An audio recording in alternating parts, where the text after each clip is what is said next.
What is going on, you guys? Alex Chasen back here with a brand new video. And what is next for the Golden State Warriors? As we all know, Klay Thompson is gone after 13 seasons. He signs with the Mavericks. On top of that, Chris Paul gets waived by the Warriors. He signs with the Spurs. That's a little weird. I guess he does not care about that ring and he just wants to be a good mentor to Wembanyama, work with Coach Pop, whatever. It's not my problem. But today, what is next for Golden State? Last year, they still were trying to compete with that same core of Klay, Dre, Curry. They bring in CP3, trying to be that good sixth man. They try to keep the Andrew Wiggins tank full from his championship run with the Warriors back in 2022. Nothing worked. Everything last year just flopped.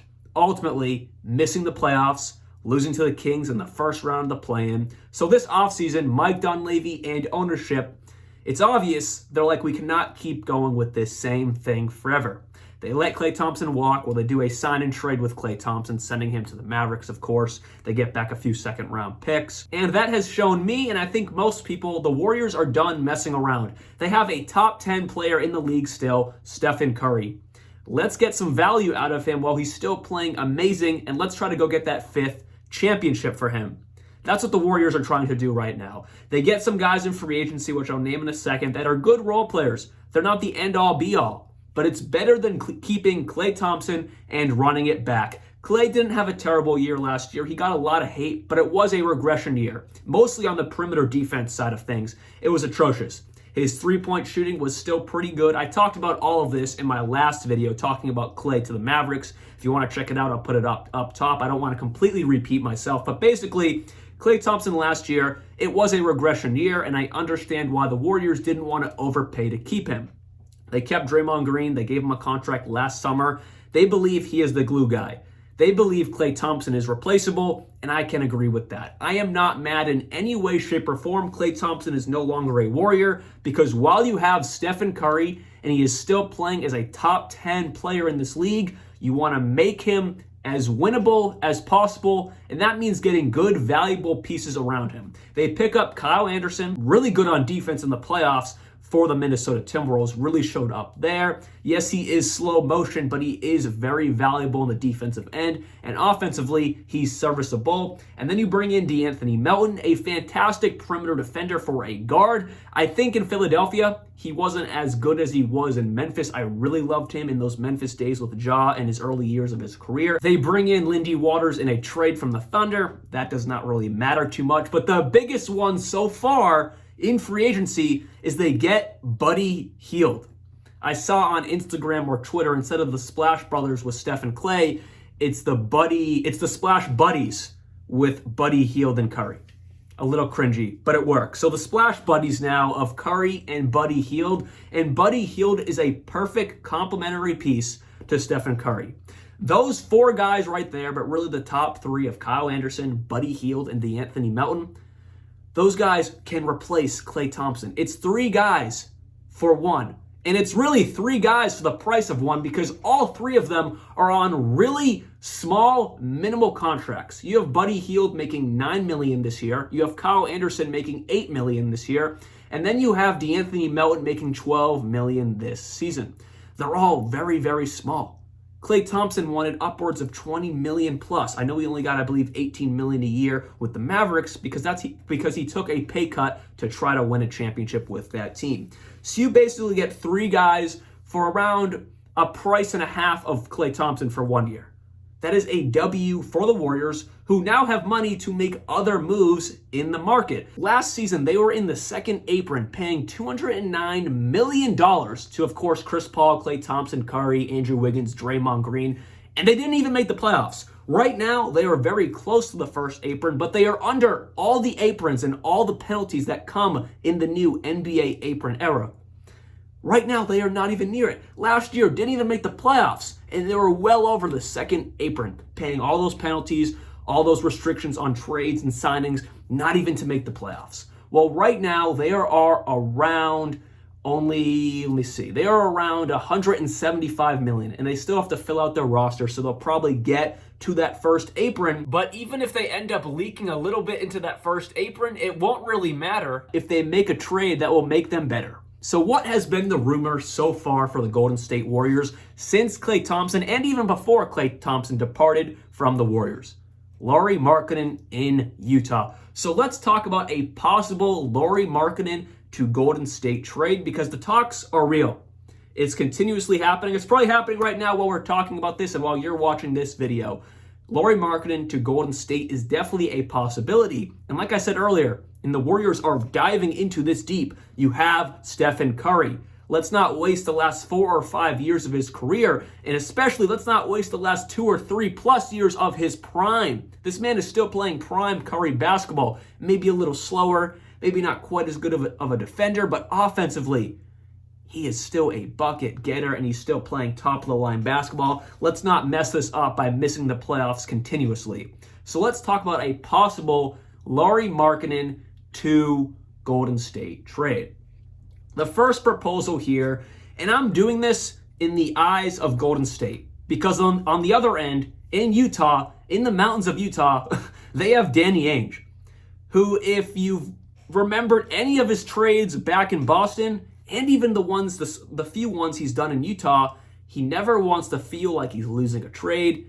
And to the public's eye, I don't think he's really ever lost a trade. So the first trade I want to talk about, it is if everything goes right in trade conversations. The Warriors get exactly what they want and really what they should get. This is great value for Lauri Markkanen, in my opinion. It is Andrew Wiggins, Moses Moody, 2 first-round picks, and a second. I said this before, and I'll say this again. Whenever I'm doing mock trades, I don't really dive too deep into the picks. They can be whatever they want. But for player value, Andrew Wiggins, of course, makes the money work. And then, of course, Moses Moody, who's a good, solid young player on this Warriors core.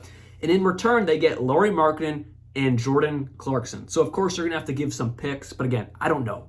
It could be anything. Let the real GMs talk about the picks. I'm not going to try to dive too deep into what year and what second-round picks. It doesn't matter. But, of course, there'll be some picks involved. But the reason why I think this is perfect for the Warriors is because you give up someone in Andrew Wiggins who, since the finals, this is probably my 3rd time saying it in this video, has just not been the same. Hasn't been as productive, hasn't been nearly as efficient. His defense has been lacking. It's the old Andrew Wiggins we saw when we were like, is he ever going to arrive? And then, of course, you have to give some young guy there in Moses Moody. I think it's good value for Lauri Markkanen, who's on a relatively cheap contract, and it's an expiring deal.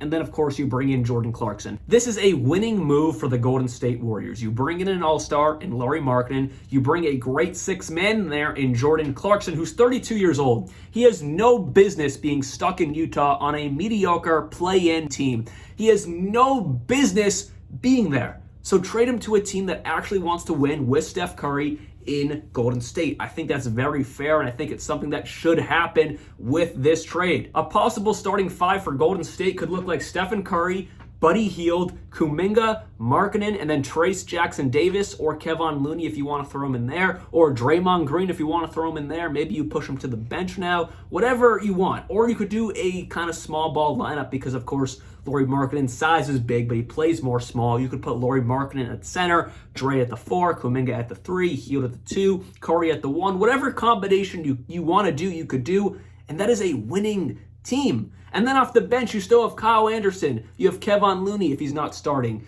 You have Lindy Waters. You have DeAnthony Melton, Draymond Green if he's coming off the bench. There are so many possibilities you could do with that rotation.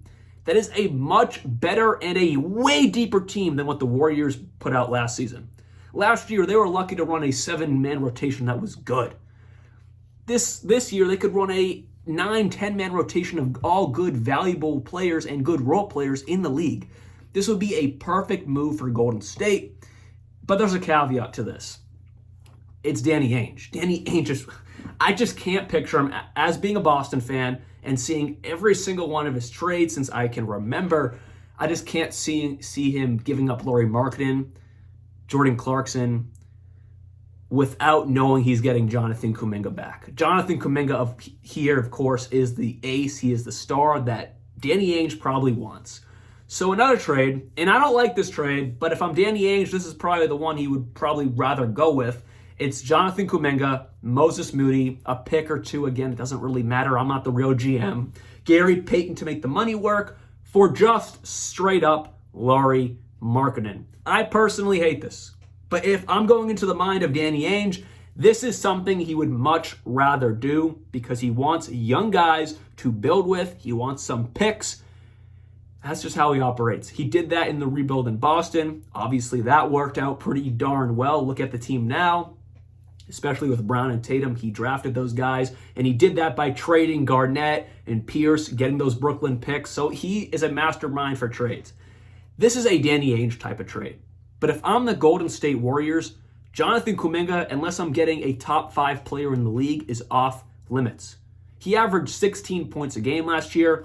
Steve Kerr finally put him into rotations. He took some of Klay Thompson's minutes away. I know different positions, but he took him off the court at times, especially took Draymond Green off the court at times as well. Jonathan Kuminga showed serious growth that I always knew was there. The year prior, I was pissed off Steve Kerr was benching him, not putting him to rotations because he's so versatile. Last year, he finally got his minutes, majority of the season, and he flourished. I think the sky is only the limit for Jonathan Kuminga, and I think trading him would be a huge mistake in this older generation of Curry. I think Kuminga can be that next generation along with Podziemski, along with Trace Jackson Davis. I think those 3 guys right there, I'm okay with trading Moses Moody, but those 3 other guys I think are the nucleus that's going to help Stephen Curry, along with the other guys I've already talked about today, continue this ride going. So I do not want to trade Kuminga. He's too valuable. Give him Andrew Wiggins, give him Moses Moody, give him picks, whatever. But I think Jonathan Kuminga has to be untouchable unless you're getting a top 5 or 10 player back in return. So I know I touched on a lot in today's video, but in short, I think the Warriors are in a much better spot today than what they were last week. They get rid of Chris Paul, they get rid of Klay Thompson, they replace them with 4 guys, 4 quality guys for 2 guys, and they're half the cost. I think that is very good for Golden State, a team that is not quite a top playoff team. You shouldn't be over the second tax apron. That makes no sense, so I'm glad they are financially a little better, but on top of that, they get 4 quality guys into the system to work with Stephen Curry. If they don't make the Lauri trade, which I think would be amazing, you can grow with Kuminga, you can grow with Trace Jackson Davis, you can grow with Podziemski, Moses Moody. Those 4 guys right there are very quality guys, especially Kuminga, who, like I said earlier, I think he's untradeable unless you're getting a fantastic player in return. And Lauri Markkanen, I wouldn't put on that list.